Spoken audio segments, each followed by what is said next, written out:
Le preguntaron sobre la opresión británica que presuntamente había causado todo el problema. ¿Opresión? Dijo. ¿Qué opresión?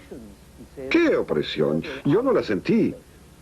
Bien, la ley del timbre, por ejemplo. Jamás vi ningún timbre.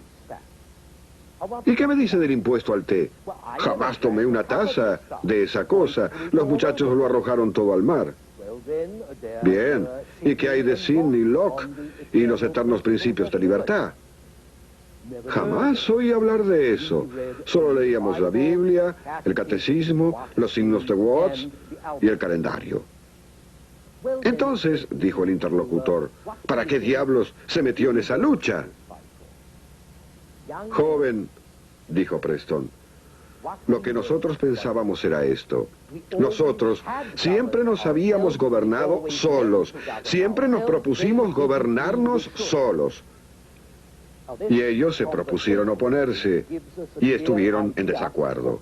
Esta conversación, creo, nos da una clara idea de un aspecto bastante inesperado de la Revolución norteamericana, que las revoluciones no siempre se originan en ideas revolucionarias. La Revolución norteamericana fue por una causa conservadora. Algunas personas combatieron oponiéndose a mayores cambios, podría decirse, para oponerse al cambio y al progreso dirigidos a obtener mayor eficiencia y poder para el Estado inglés. El comienzo de las disputas entre los colonos y el gobierno londinense fue legalista. Los ingleses ponían un impuesto y las colonias decían que no se podía poner ese tipo de impuesto, que era inconstitucional. Entonces los ingleses retiraban ese impuesto y ponían otro, que era tan odioso como el primero. Y cuando el recaudador continuaba visitándolos, los bostonianos le hacían tragar té por la fuerza luego de embadurnarlos con alquitrán y plumas. La cuestión, por supuesto, era que los colonos no habían elegido pagar impuestos ni sufrir restricciones por un imperio que ya no necesitaban. No era en interés propio pagar esos impuestos, y no iban a ser tan necios como para sacrificar sus propios intereses, porque sí. Estaban infringiendo la ley porque no les agradaba la ley y porque se sentían lo bastante fuertes como para violarla. Pero lo que deseaban era una buena excusa para hacerlo, una racionalización, un justificativo. Así que comenzaron a hablar un poco menos de sus derechos como ingleses nacidos en libertad y un poco más de sus derechos naturales como miembros de la raza humana.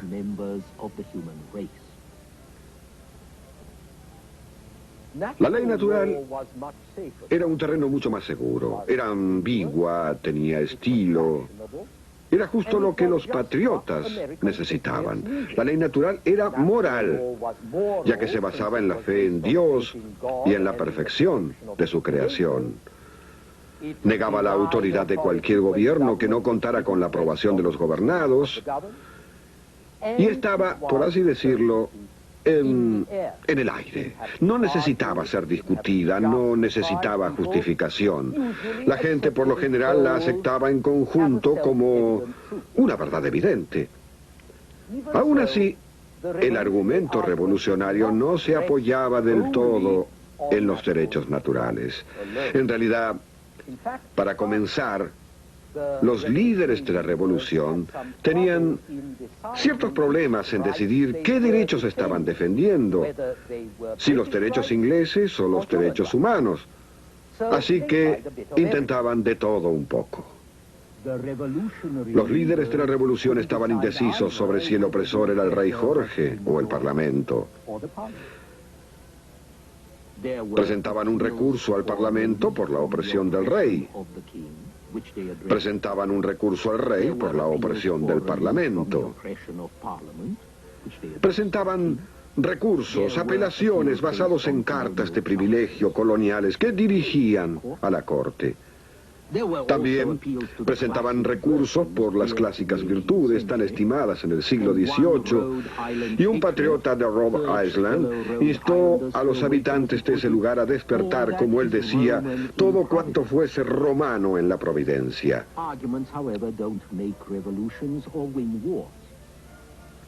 Los argumentos, sin embargo, no hacen las revoluciones ni ganan las guerras. La guerra revolucionaria fue posible porque los colonos estaban demasiado lejos para que los ingleses pudiesen reprimir la rebelión con los medios disponibles en esa época. Y la guerra se ganó porque los enemigos de Inglaterra tenían interés en ayudar a los colonos que se rebelaban contra ellos. Los franceses, especialmente, estaban encantados de poder vengarse de los ingleses por la pérdida del Canadá. Suministraron decenas de miles de mosquetes a los insurgentes. La mayor parte de la pólvora empleada provenía de los franceses. Y por último, cuando los norteamericanos demostraron que no iban a rendirse, los franceses entraron también en guerra y suministraron el apoyo militar y naval, que en realidad fue lo que les hizo ganar la guerra. Y si desean saber qué pensaban los europeos sobre los motivos de esta guerra, solo tengan en cuenta dónde se firmó la paz. No fue en Boston, no, ni en Londres, sino en Versalles. Esa fue la última victoria de la monarquía francesa. Y este cuadro nunca se terminó de pintar casualmente porque los ingleses se rehusaron a posar. Así que lo que los norteamericanos denominaron la Guerra de la Independencia solo se ganó luego de una larga lucha en la cual la ayuda francesa y la incompetencia inglesa fueron decisivas y cuyo resultado fue en gran medida una cuestión de poder político europeo. En gran medida, aunque no totalmente, ya que si al final los colonos ganaron, fue porque a fines del siglo XVIII los principios económicos en los que se basaba el viejo sistema colonial estaban siendo dejados de lado, descartados por Adam Smith y sus seguidores en Inglaterra y por una nueva generación de economistas y filósofos en Francia.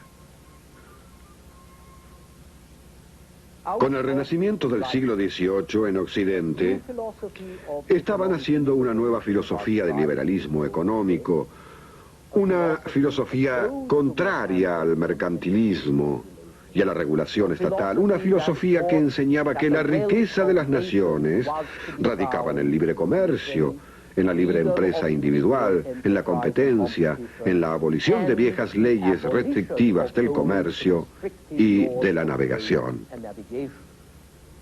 Y este movimiento de liberalismo económico formó parte del movimiento general del siglo XVIII por la reforma humanitaria y racionalista en Europa, lo cual significaba que los reformistas económicos habían hecho causa común con los reformistas moralizadores que rehusaban sancionar la coerción u opresión a los súbditos, inclusive a los colonos de América.